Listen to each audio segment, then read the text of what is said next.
Hello.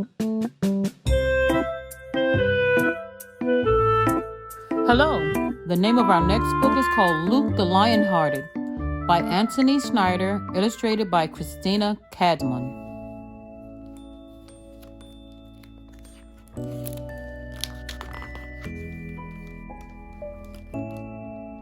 When Luke woke up that first morning at Aunt Molly's, he stretched with pleasure.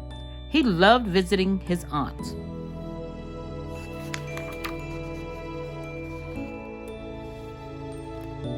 Aunt Molly lived at the edge of town with a big field and woods right behind her house. She was always cheerful, and she let Luke do whatever he wanted.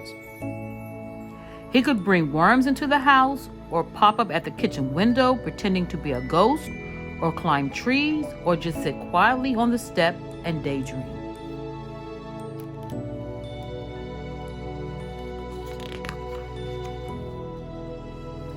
That morning, Aunt Molly asked Luke to deliver a loaf of freshly baked bread to Peter Poole, who lived next door. On the way across the field, Luke looked into the woods and saw something that made him freeze with fear. A lion, a real live lion, lying right at the edge of the woods. Luke trembled all over. He squeezed his eyes shut. When he looked again, the lion had disappeared. Had he imagined it?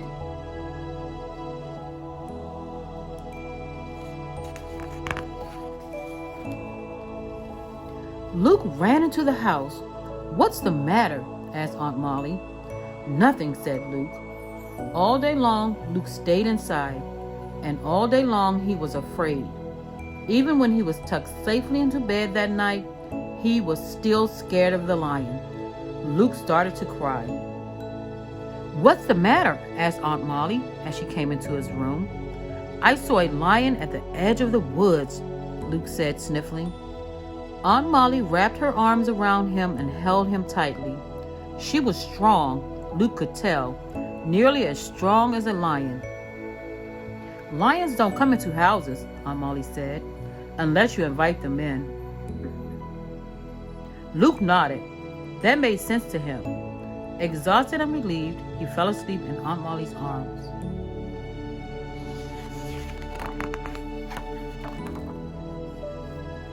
That night, Luke dreamed of the lion. He stood outside of the gate, strong and tall, sniffing the sunflowers. "Luke the Lionhearted!" roared the lion. Luke heard his name quite clearly. Fearlessly, he stepped outside, opened the garden gate, and said, "What do you want from me?" The lion looked at him sadly and growled, "Help me, Luke the Lionhearted. I want to go home." With that, the lion disappeared.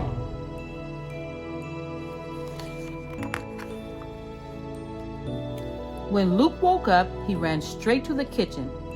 "Aunt Molly," he said, "it was a real lion I saw yesterday." Aunt Molly looked at Luke intently. "Are you sure?" she asked. Just then, there was an exciting knocking on the door. It was Peter Poole from next door. "Did you hear the news? There's a lion in our woods.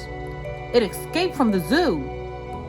Luke nodded at Aunt Molly, and she nodded back. Peter Poole said, "Anyone who sees him should tell the mayor at once."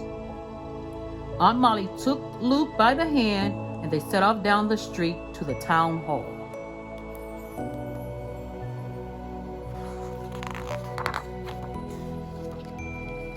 At the town hall, Luke told how he'd seen the lion at the edge of the woods, but he didn't say anything about his dream.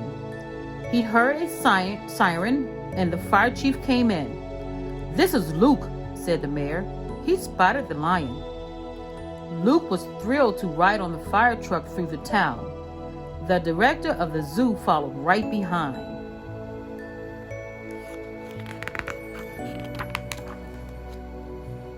When they got to the woods, a crowd had gathered.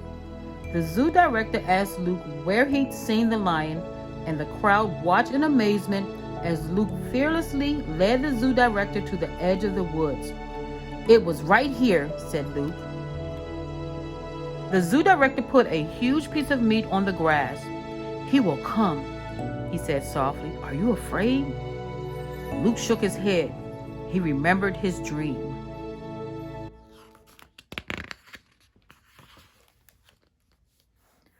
The lion did come. He looked bigger and stronger than Luke remembered, bigger even than in the dream. Slowly he approached the meat. Then Luke saw the zookeeper press a tiny pipe to his lips, and something flew through the air. It struck the lion.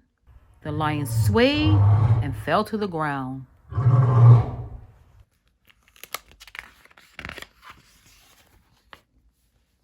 "Is he dead?" asked Luke, horrified. "Come here," said the zoo director, "if you aren't afraid." Luke approached the lion. It was strange, but he really wasn't frightened anymore. Maybe it had something to do with the dream. "The lion is only asleep. You don't have to worry about him," said the zoo director. "But I have to get him safely back to the zoo before he wakes up." "Many thanks, Luke. You have the heart of a lion."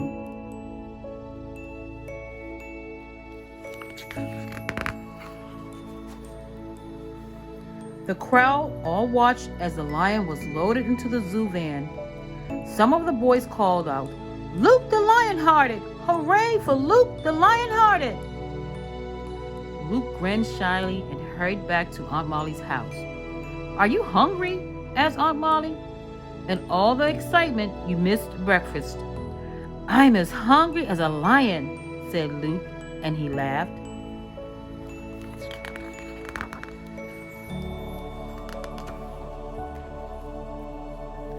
That night in bed, Luke looked or thought of the things he would do tomorrow. Every day was fun at Aunt Molly's house, and sometimes very exciting too. Luke the Lion-Hearted was ready for anything. Boys and girls, I hope you enjoyed our book. This was an exciting book. And you're brave, just as he's brave, I'm sure. Thank you for listening. All right, bye.